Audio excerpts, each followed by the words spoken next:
Hi, it's LaDawn. I'm not sure if Anthea is going to make it on the call, so I may be running the meeting, just so everyone knows.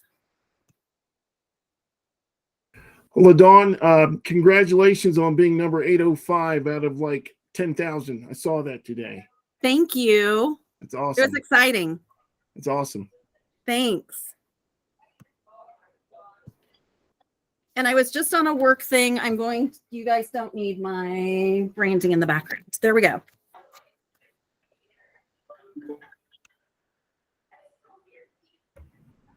Hello, LaDawn. This is Andrew. I got a text from Anthea that she is not going to make it. So I think. Okay, so I'm in charge. Well, we will get started. I will call the State Housing Board meeting to order.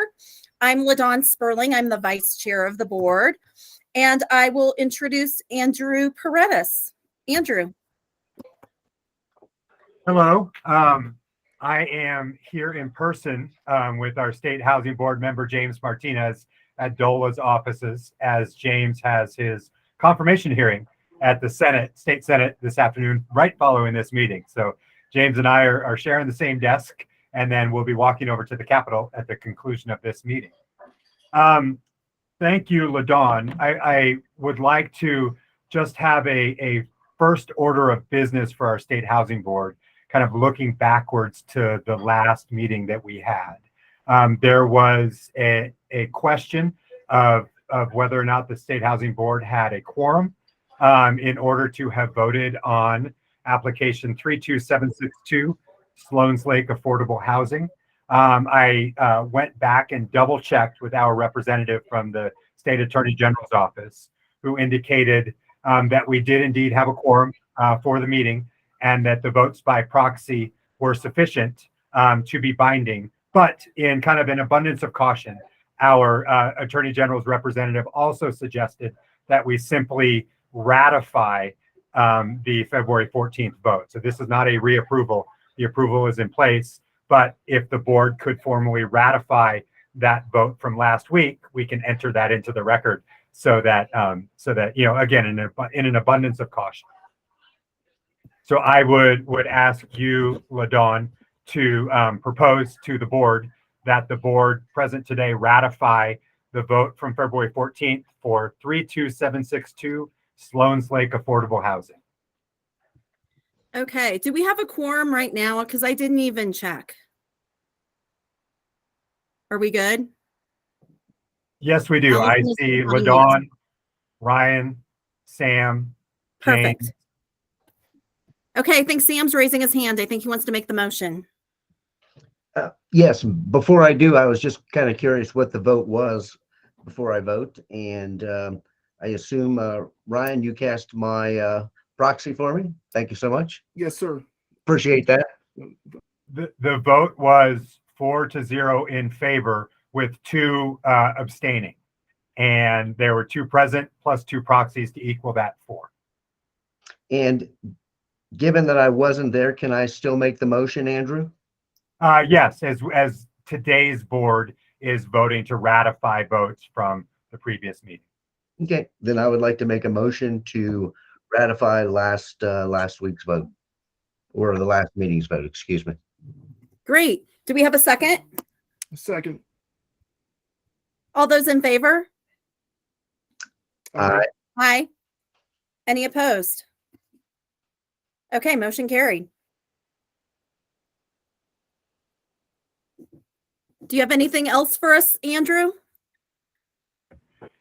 In terms of updates, aside from today's confirmation hearing, the other update is certainly that staff is hard at work analyzing and underwriting the applications for the Transformational Affordable Housing Grant Program, and look forward to presenting the first recommendations to the State Housing Board in March.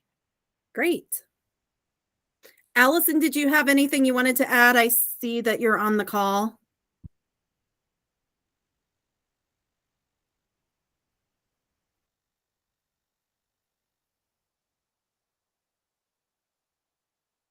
I'm making her unmute. I have a goal in the next week and that is to close out screens so that I don't lose myself in my computer. And so, no, I don't have anything to update you on at this point. But if you have any questions for me, I'm happy to answer them. Does anyone have any questions for Allison? I think I need to have the same goal. I have a ridiculous number of screens open right now. So we will move on to projects. The first project up is Smith Ranch, and I will turn things over to Pam Gibson. Yes, thank you, LaDon. I'm pleased to introduce Kimball Krangle and Lauren Shevitz with Gorman and Company.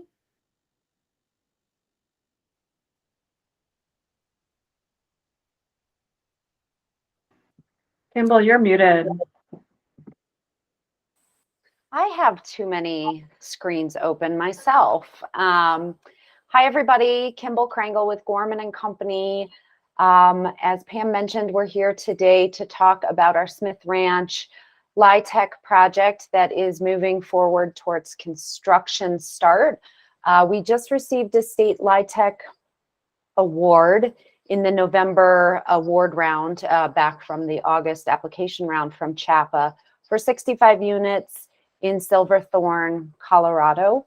This represents a partnership with the town of Silverthorne, who's providing very significant soft funding subsidy by way of land, TAP fee waivers, building permit, excise impact fee waivers, a very favorable ground lease and cash subsidy, as long as a partnership with the Summit Combined Housing Authority for property tax exemption to bring 65 LIHTC units to the market. As we know, the town of Silverthorne is poised to lose a 78-unit tax credit apartment complex as it converts out of its extended use period at the end of 2024. So we are working hard to replace these units as quickly as possible. As such, even though we just got the award in November, we closed the project in 5 weeks and we'll start construction thereafter.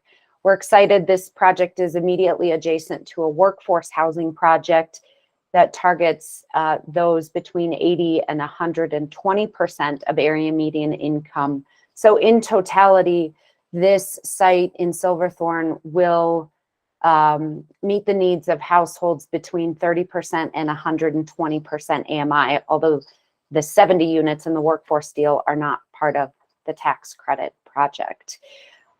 We had actually asked for slightly more funding than staff is recommending. Obviously, we're pinching pennies as we're watching rates going up and up and up. And we're just scrambling to try to get our sources and uses to balance. But otherwise, we're really excited to move this project forward and get it closed and started. Do we have any questions? Sam?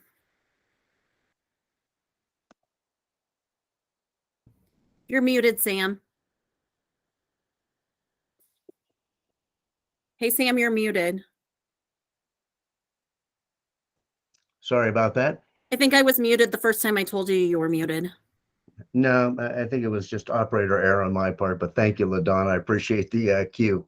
And Kimball, what I was saying is it looks like another great project from you guys. Congratulations. I had a question about the underwriting. It shows a 5% vacancy rate. It also indicated that you used 7 in your tax credit application, as CHAPA generally requires. And I'm just curious, is your investor agreeing to a 5%? Yes, great question, Sam. A 5% vacancy is prudent in the mountain communities. We show very long waiting lists at our existing properties and other properties in the market, given the fact that 78 units will be exiting the market right about the time we are hoping to be leasing up. We do not expect to actually have any vacancy. Our lenders, our lender, construction firm, and equity, both equity investors, state and federal, have agreed to the 5%. Our appraisals obviously support that as well. And our own experience makes us comfortable with that. Just as an aside, you know, going to 5% allows us to leverage more debt. And this just shows the levers that developers are trying to pull in this really unique environment of very high interest rates and Right. construction costs that have not moderated yet. So we have to do what we can to be aggressive where we do feel it is appropriate, and this is one of those areas. Yeah, I can certainly appreciate that. I can certainly see why the 5% will work for you guys. I was just kind of curious if the investor was also, their tolerance for risk is always seems to go up every year, but it's great that you're able to get them to agree to that. And what about the construction costs? Are you already under contract with Danuve, and that number is solid at this point? The number is solid at this point. We go to our GMP pricing, obviously, right before closing, but we feel very strongly in the pricing. We just closed our project in Keystone at Wintergreen Ridge last week. And so we have very live construction data from Summit County, and we're also under construction on the workforce component at our Alta Verde site. We're obviously leasing up Alta Verde LIHTC right now in Breckenridge. Right. So we feel real comfortable with our construction numbers. Great. I wish they were less, but we're comfortable with them. I bet everybody on this Zoom call today wishes the same thing. Thank you so much. Any other questions? Okay, we will move on to the next project. We have the Waterview Uray project. So I'll turn things over to Shirley Diaz. Before Shirley introduces Paul, I just wanted to jump in real quick and mention that we had some inaccurate information in our project metrics that Sam was so kind to point out to us this morning. We're correcting that. We're going to include that in the final version of the State Housing Board packet, and we can send that out to the State Housing Board members so you can see those numbers. Perfect. Thank you, Andrew. Andrew, actually, would you quickly just verbally update what they were? There was a typo in the per square foot cost metrics, I believe. Yeah, so the cost per square foot are about $320. Hard cost per square foot are $274. Soft cost per square foot are $25, and land costs are $20 per square foot. Your total development cost per unit is about $513, $973. And I believe the rest of that information was accurate. Okay. Well, thank you. Thank you, Sam, for catching that. We'll turn it over to Shirley. Hi. Good afternoon. Paul Major is with Paradox Community Trust and Rural Homes LLC, presenting on Waterview Homes project in Uray. Thank you very much, Board and Shirley. If I could, I'd like to just share a couple of slides very quickly, just to sort of illuminate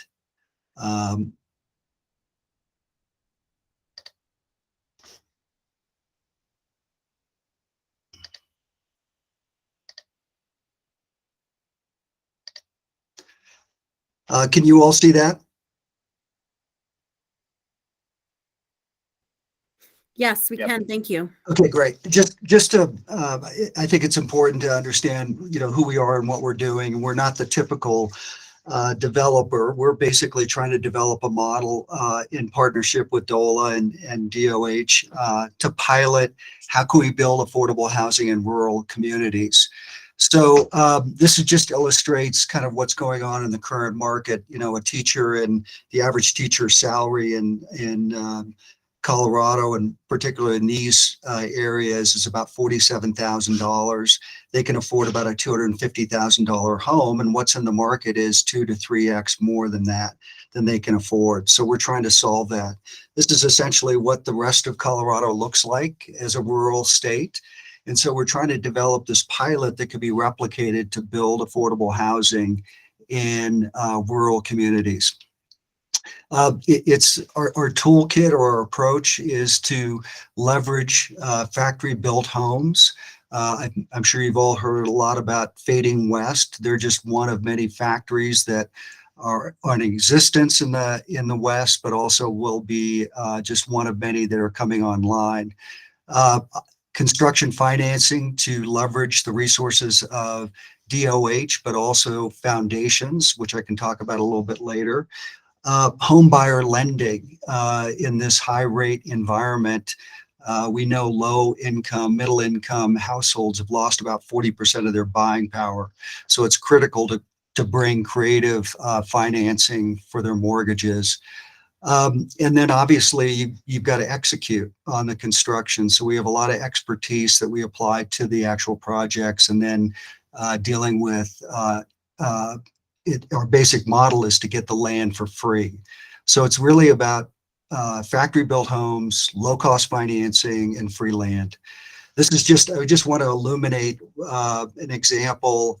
DOH has been providing both a grant and a loan for our Norwood project. And this just illuminates the Norwood project through its sequence. So we're essentially building a subdivision. In the foreground is the new Norwood Library. This is a small rural community in the southwest, about an hour from the border of Utah and about 2 hour and a half from Montrose. It's 24 homes, single family homes, and this is the start of the subdivision and putting in the foundations. This, as I mentioned, the factory built homes are coming out of Fading West. So these are stick built homes at the highest quality you can find, 2x6 construction. The tolerances, as you can imagine, are very tight. So you build a great house. All you got to do is get it from point A to point B.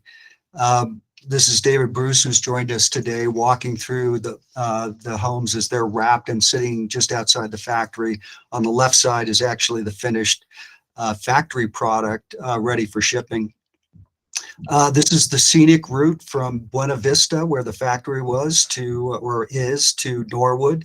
We could not go through Highway 50 because of the construction between Gunnison and Montrose. So we had to take the long route from Buena Vista over Vail Pass to Grand Junction, then south through Gateway back to Norwood.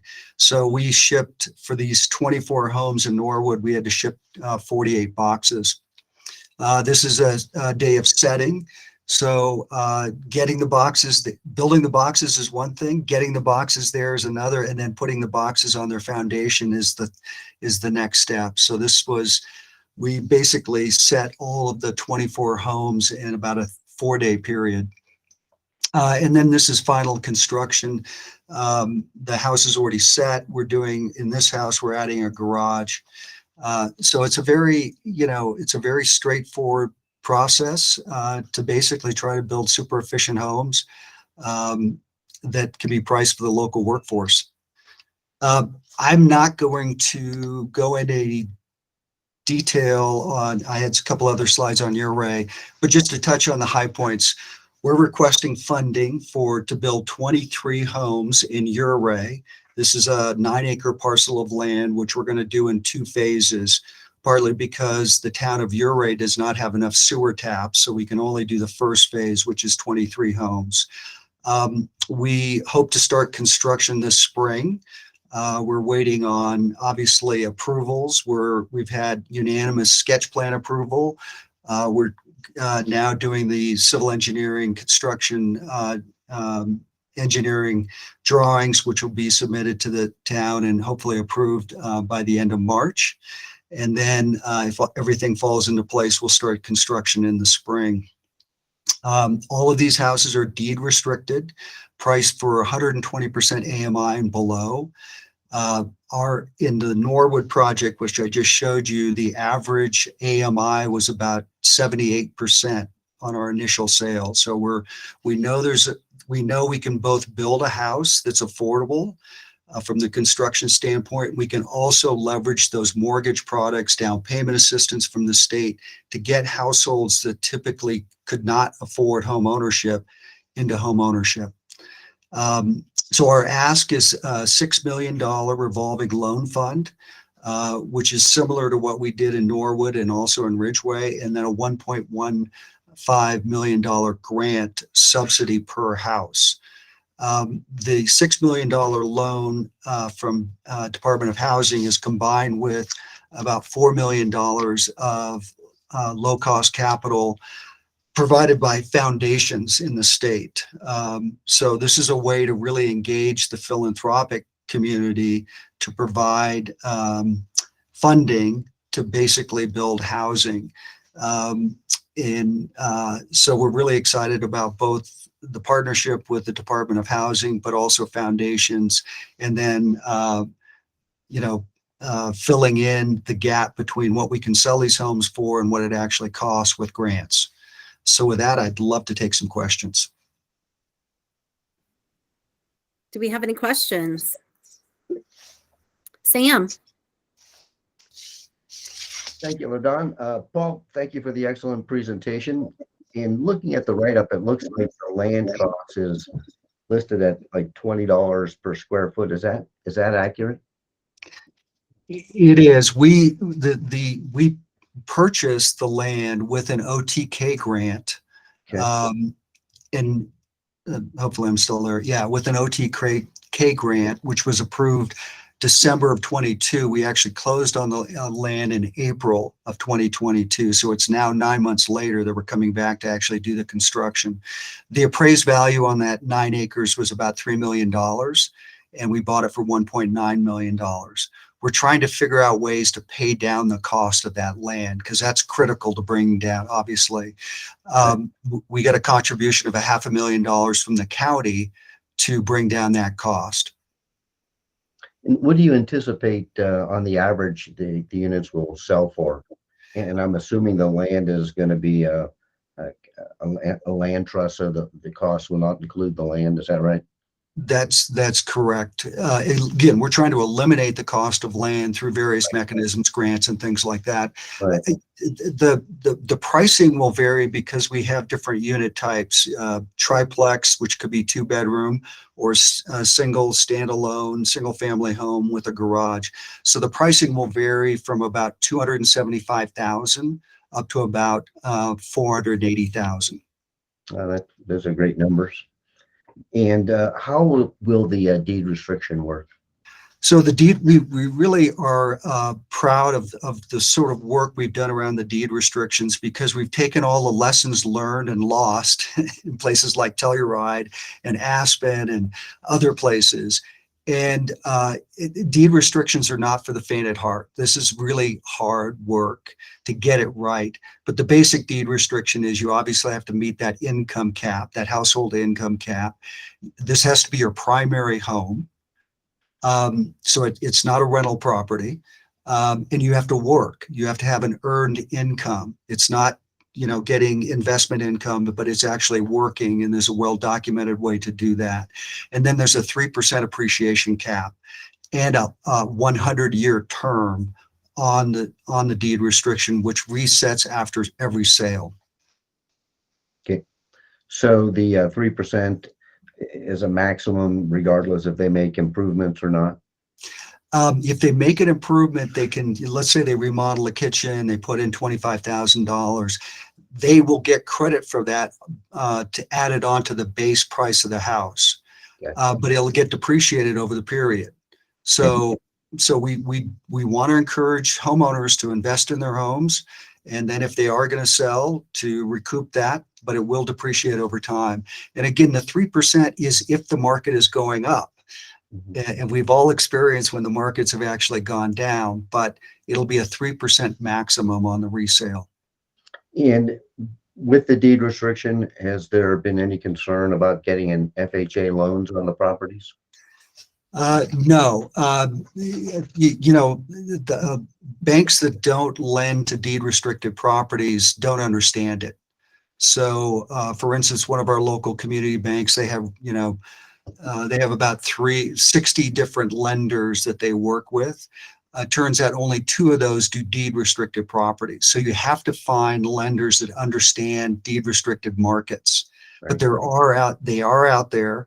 Our unique partnership with First Southwest Bank and Impact Development Fund really doesn't really have an issue, because this is all that, they work in this space of middle and low income financing and deed restricted products.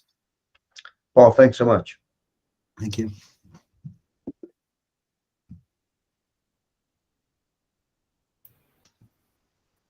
Sorry, I was muted. Director Garcia. Oh, thank you, Madam Chair. Hey, Paul, nice to see you again.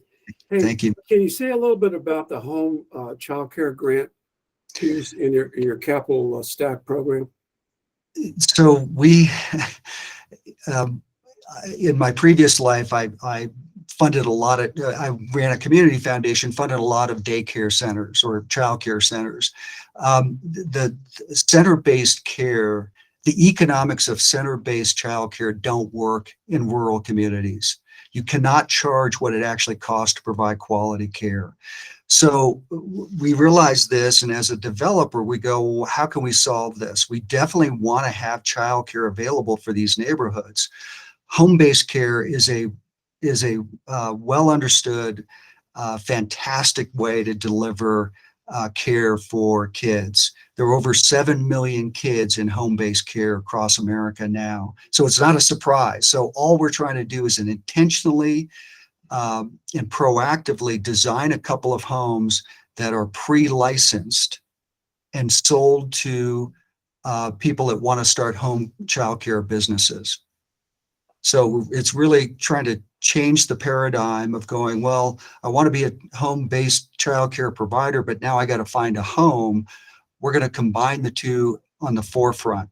And hopefully, first, obviously, the opportunity for home ownership for anybody, but 2 is to start a business, and 3 is to provide neighborhood care, which is just down the street. So we think it's a really innovative approach. We're excited to do 2 out of the 23 homes in the first phase of your array. And hopefully, again, it's a pilot for other affordable housing developers to think about proactively. Great, that's good to know. Just quickly follow up, Paul, what's the source of the 200K? We're getting private foundation funding. So it was a national foundation that put up a couple $100,000. Gary Community Ventures is also a funder. They are funding us. Right. So we're reaching out to other funders because there is a lot of interest around this because Sure, yeah. we have a affordable housing crisis. We have a affordable childcare crisis. Absolutely. So just one final question. The 200K then will be hard cost associated with creating the eligibility for a licensed home care facility to be available. I mean, what's these hard cost improvements, or what exactly is the 200K going for?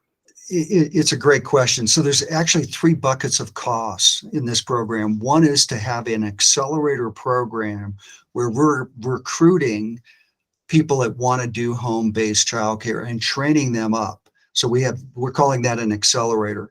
Number 2, there's a cost around the house itself, and essentially a larger yard, fenced-in yard, additional egress, things like that, all that meet licensing. And then thirdly, a cost around potentially subsidizing some of the providers that need a little bit more gap financing to get into home ownership. So it's a myriad of things. The sort of the cost of building the house itself, we think, is somewhat nominal. It's really that gap financing that maybe somebody at 40 or 50% AMI that really wants to own a home and wants to be a home care provider. We need to give them a little bit of additional gap financing beyond the down payment assistance that we can get from the state. That's great. Thank you, Paul. Thank you. Any other questions, Sam? Hey, Paul, I just thought of one other question, if you don't mind. What is the delivery time, would you estimate, between the time you put an order in for one of these homes and the time the final home is going to be delivered to the subdivision? It's ideal. If you do this right, between breaking ground and moving in, you could do it in 6 months. So unfortunately in Norwood, we were 4.5 months delayed with our homes coming out of the factory. And that's why we're building in winter conditions, which we don't want to do. But literally, you're talking about building the infrastructure of subdivision to essentially get to your foundations. And that takes, 4 months. the boxes, the homes themselves are being built in the factory at the same time. So once that foundation is ready, then you deliver the boxes, and then you essentially have about 2 months to finish the home to CO. So you could envision that everything clicks, and you don't get a delay in the factory, or there's enough capacity with your general contractor, or you don't get into winter conditions. You could do this in 6 months at a time.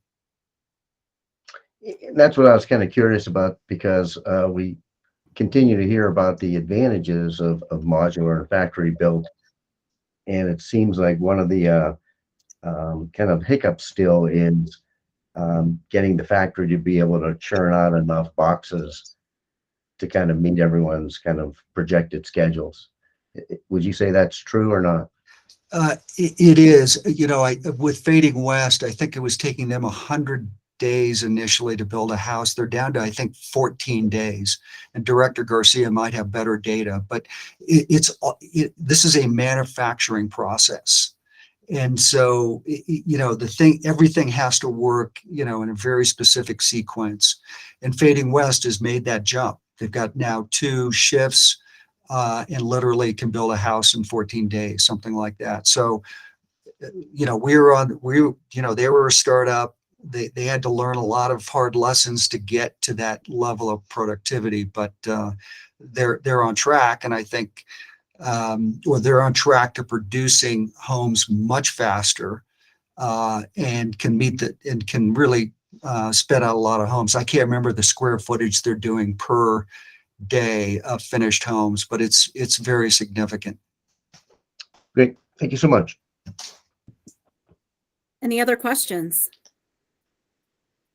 Thank you. This is an amazing project. I love seeing home ownership projects like this. So thank you for the work that you've put into this. Thank you. Okay, moving on to the Impala project. I'll turn things over to Natalie. Thank you. And I would like to turn it over to Nicole Rex and Ryan Jones.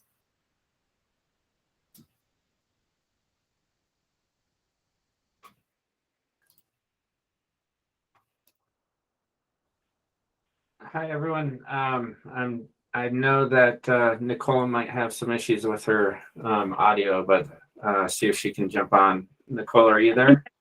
Can you hear me now? Yes. Okay, great. I'm calling in on my phone because my audio doesn't like Google Meet for some reason. So I'm going to share my presentation here, and I will get started.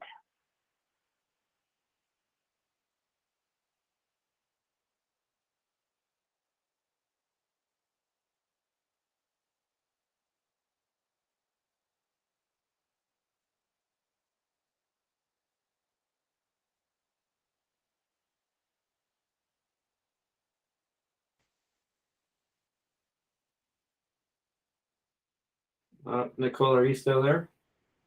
Yes. Okay, can you see my screen now? Looks like it's coming up. Okay, sorry about that. I'm not used to the Google Meet. Okay.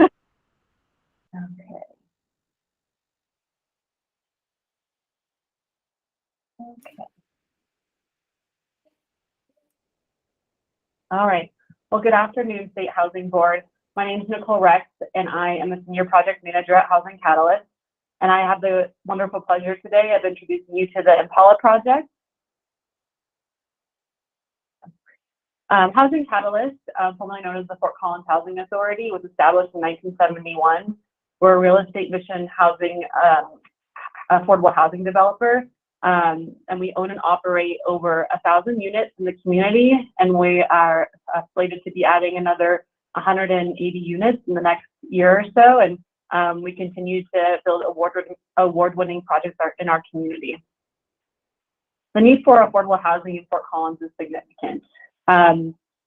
Right now, we have the pressures of being awarded one of the most desirable communities in the U.S., and we have the local student housing market creating a very high pressure housing environment. About 60% of our renters are cost burdened. About 3,000 people in our community are experiencing homelessness. Right now, we're about 20% below the city's identified target for necessary affordable housing units. and that increases by about 2% each year as more renters move to our community. We have really low vacancy in our current LIHTC units in our community, and it continues to be more and more challenging with longer and longer wait times. And over the last year, we've seen rent prices increase about 12%.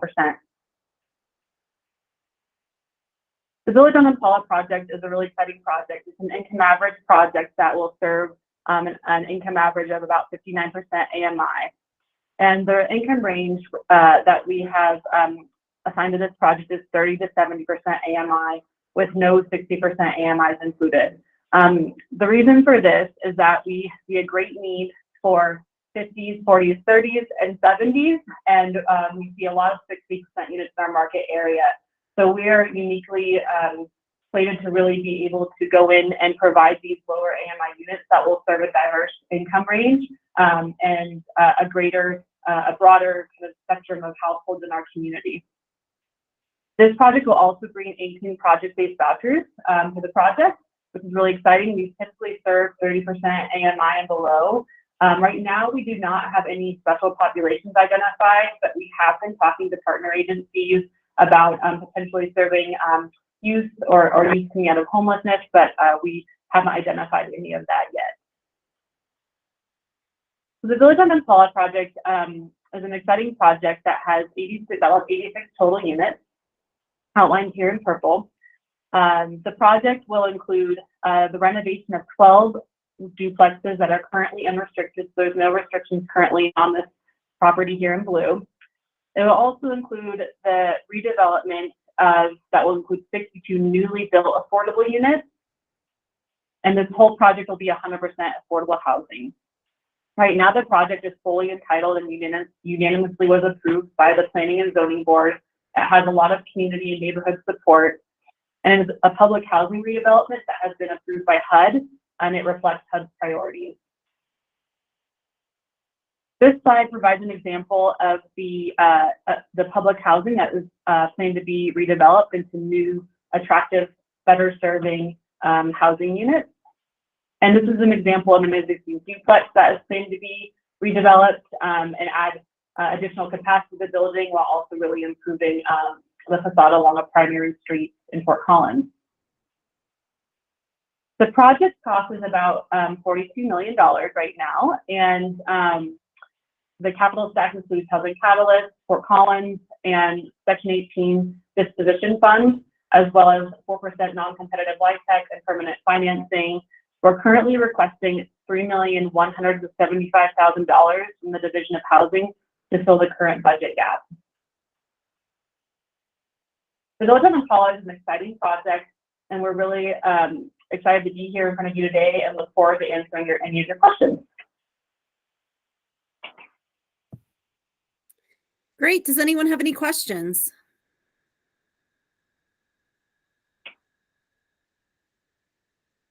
Sam, you're on mute. Thank you, Leon. Nicole, thanks for the presentation. I just had one question. Looks like a really nice project.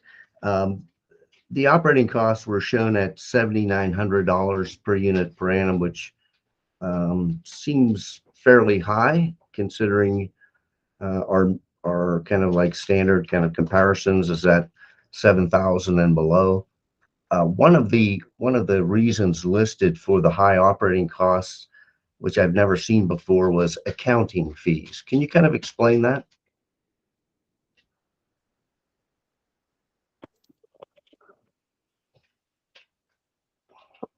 All right, I think my phone's cutting out a little bit. Sure, I think I may also have Kristen Fritz, who's here, chime in as well. The Ethereum stop presenting now? Okay, there we go. So the accounting fees really include, it kind of is more of the operating cost for the accounting, the back staff of our accounting. The methodology provided in that report kind of explains some of the staff that goes to, but ultimately our staff that builds those operating budgets and assigns those costs has identified certain amounts that are needed to retain really high level employees for a long period of time and serve the housing authority for a long period of time into the future. And so one of the goals is to be resilient, and this is one of the reasons that we've added accounting fees into our operating budget that you may not have seen in other projects. But I may let Kristen jump in as well there. You may. Yeah, I think it's a great question. And I think the way that we now kind of show our accounting fees in our operating budget is maybe different than it has been in the past, even though this is the real cost, right? We have certified public accountants on our staff and, high level of need for high level accountants. And so this cost used to be more spread around into other overhead and management fees. And now we have determined that it really needs to stand alone as its own percentage.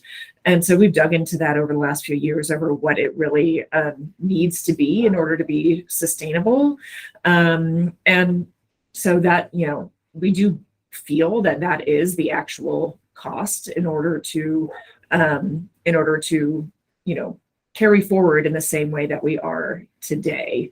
If that were to be reduced, then we would need to kind of look internally as to what would need to change. So, Kristen, would you say that the $7,900 per unit per annum then is your typical operating costs of units in Fort Collins today? It is for a Housing Catalyst portfolio. This is not the first time that we have had a question about our operating expenses on a funding application. We do really try to be very transparent with our operating expenses. We have a very large portfolio that serves a whole spectrum, right? We have permanent supportive housing that has a much higher operating expense per unit. And then we have very large projects that are all 60% AMI across the board. And then we also know that these suburban context sites really do have higher operating expenses. They're large sites to maintain, both from grounds and landscaping and snow removal and water. So we have found that those per unit costs are a bit higher in our portfolio, but we have a lot of data that shows us that this is in fact the actual operating expenses for us. All right, thanks. Mm-hmm. Any other questions? Great, thank you so much. So we will move on to Silver Key Senior, and I'll turn things over to Fallon. Thank you. So presenting today on behalf of Silver Key Senior Apartment Project is Danielle Vachon Bell and Jason DeBueno. So I'll turn it over to them. Thank you, Fallon, and thank you for the opportunity to present. My name is Jason DeBueno, and I'm the president and CEO of Silver Key Senior Services. Silver Key Senior Services is an organization in El Paso County serving the Pikes Peak region and located in Colorado Springs. We've been located here at this current location for the last 6 years, and in this community for over 50 years. The level and range of services that we provide the older adult population go from nutrition to housing to linking to other levels of behavioral health care.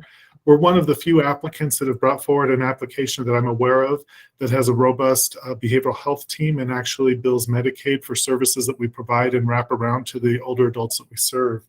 And by being that unique model, the way we've got to the point of being able to serve a broad base is because of the number of people we serve. We serve 11,000 seniors a year, of which 26% or about 2,800 are in the veteran or veteran spouse category. And through that, we provide that full range of services to individuals. And one other thing I would just add is that we have a long-term commitment to housing. We have been involved with housing navigation to be able to link individuals to care and to residents. And also we have been involved with other different housing projects here in the Colorado Springs area by co-hosting our Connection Cafe, which is a nutrition program.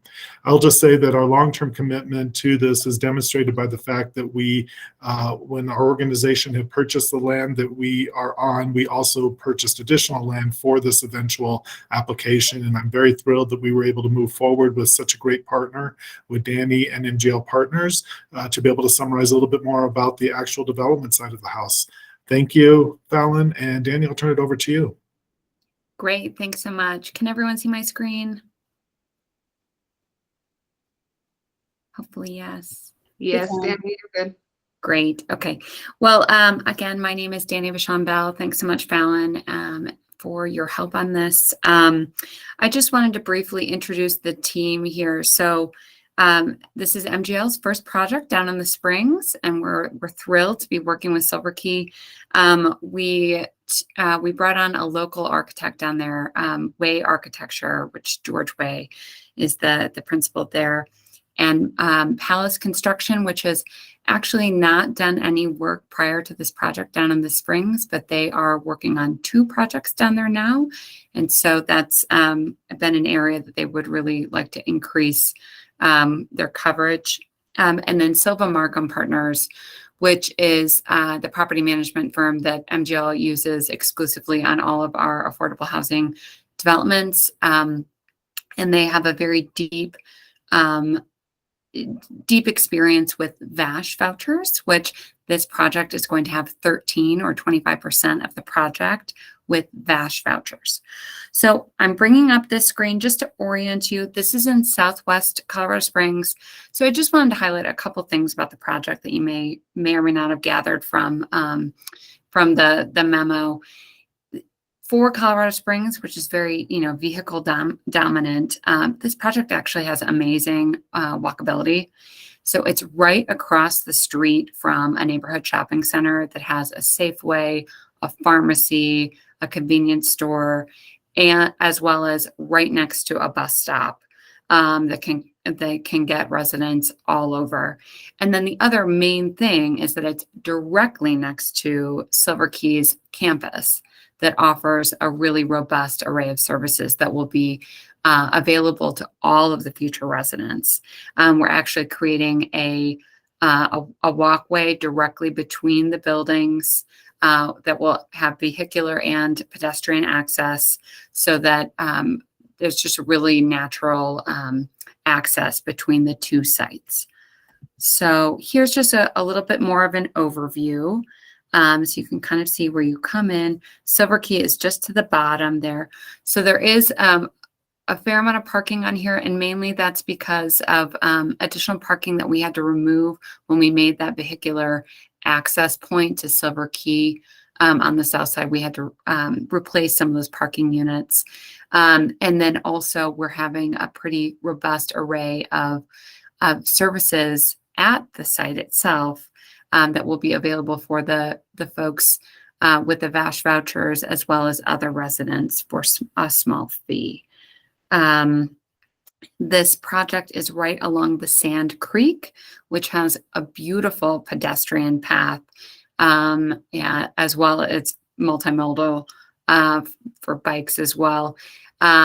So residents will be able to walk up and down the Sand Creek. It also is just very calming and beautiful. So we've sort of oriented the project to look over the Sand Creek. So if you look here in the bottom picture, you can see the 2nd floor roof deck.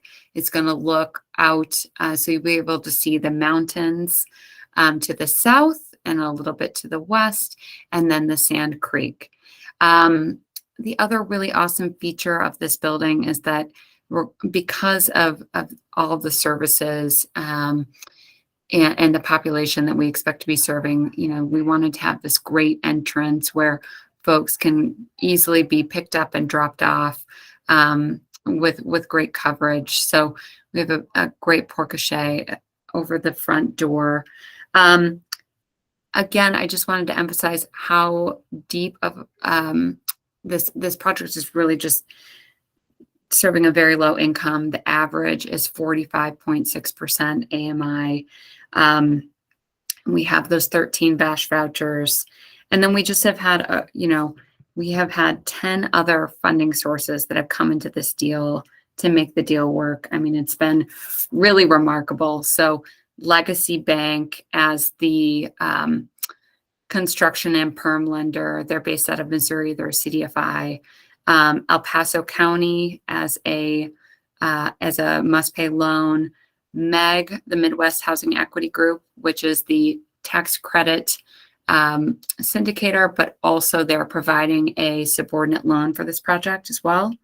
The city of Colorado Springs with a cash flow loan.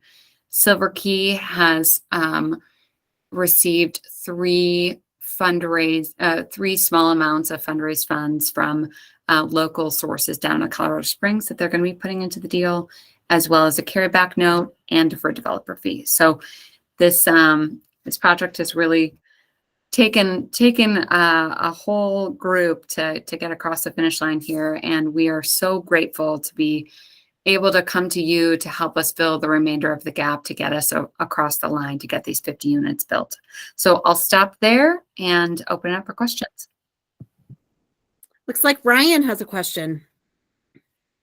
No, thank you, Danielle and Jason, for your fantastic rundown.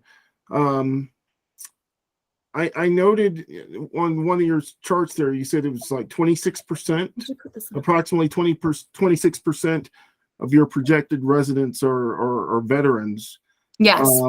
Given the fact that there are 5 military bases here in Colorado Springs, if you include the Air Force Academy, as well as Cheyenne Mountain, coupled with what Jason alluded to in terms of the intersectionality of behavioral health needs or mental health needs, which I think is fantastic that you guys are addressing that as well. In terms of resourcing strategy and funding, is the VA kicking in any type of additional resourcing for your endeavor? So I can speak to what's happened currently. The VA has been a great supporter through an initiative here called Mount Carmel. And Mount Carmel, we're one of the leading agencies. We're partnered with that. There's 5 different agencies that go through that organization. And what we do is we problem solve together in high need individual situations, and we bring resources and braid resources to be able to address those issues. So for what we're projecting going forward into this initiative, we believe that we've got the strong foundation, not only with partners, but we also have the way to access resources to make sure that we're not only wrapping around for successful placement of an individual into the residence here, but ongoing support throughout. And I think we do that consistently with all the population we serve in this particular area. To your point, I wish that we had more options for more of the older adult population that's being lost, quite frankly, to houselessness and other challenges. But we're doing our best to work on several different fronts, this being one part of the overall solution. No, thanks a lot. Thank you. Any other questions? Sam. Thank you, LaDon. Danny, the last time we talked, you were presenting a project in Denver, and you were talking about some of the construction costs have increased, and I had a question then about how close were you to nailing down the guaranteed maximum price contract. Same question, I guess, on this one. Sure. Are you pretty close on this one, or have you already got that nailed down? We don't have our GMP yet. We're working on it right now. We should have it shortly. What's happening is that Palace has been having a little bit of an issue identifying, as they're new to the market, identifying a wide group of subcontractors to get bids from. Right. So we're working through that right now. One of the other challenges is because of the BASH vouchers on this deal, we have to do Davis-Bacon. Right. So just sort of navigating, making sure that we're getting really competitive bids and the best and highest quality subcontractors. So we're actively working through that process right now, and hopefully we'll be able to lock it in the next few weeks. We expect permit in middle of April, so I'll kind of going toward that point right now. Right. Herding cats. Mm-hmm. Great. And Jason, do you have a special limited partnership with the Colorado Springs Housing Authority? I didn't see any property taxes in the program. No. Or do you just get that because of being an all elderly site and a nonprofit? Yes, sir. That's the way we've received that designation. And just so you know, we do have a strong partnership with the Colorado Springs Housing Authority. In fact, some of the data and the details that we work through in our application, not only for this, but the global LIHTC application, the Colorado Springs Housing Authority has been very informative for us. Danny, I think you'd agree with that, to be able to make sure that we're bringing the right model for the community. But Samuel, just to answer your question more directly, yes, because of who we serve and how we serve, we'll be enjoying that nonprofit status across the board. Well, And just one other addition there, Sam, the city of Colorado Springs has a brand new initiative where they're providing a city sales tax exemption. We're working through them as a bit of a pilot program right now. that's great. Looks like a really great project. Congratulations, guys. Thank you. Thank you. Any other questions? Okay, so next we need to vote to approve these. Does someone from Dolan know if we still have a quorum? We do. We do? Yes. Perfect. Thank you. So are there any conflicts with any of these projects for anyone? Great. So we'll just vote on them as a group. Do I have a motion to approve the projects as presented today? Make a motion to approve the projects with the staff funding as recommended. Great. Thanks, Sam. Is there a second? Second. Thanks, Ryan. All those in favor, say aye. Aye. Aye. Any opposed? Congratulations, everyone. Thank you for your time today. Take care, everybody. Stay Thank safe. you. Thank you. Thank you.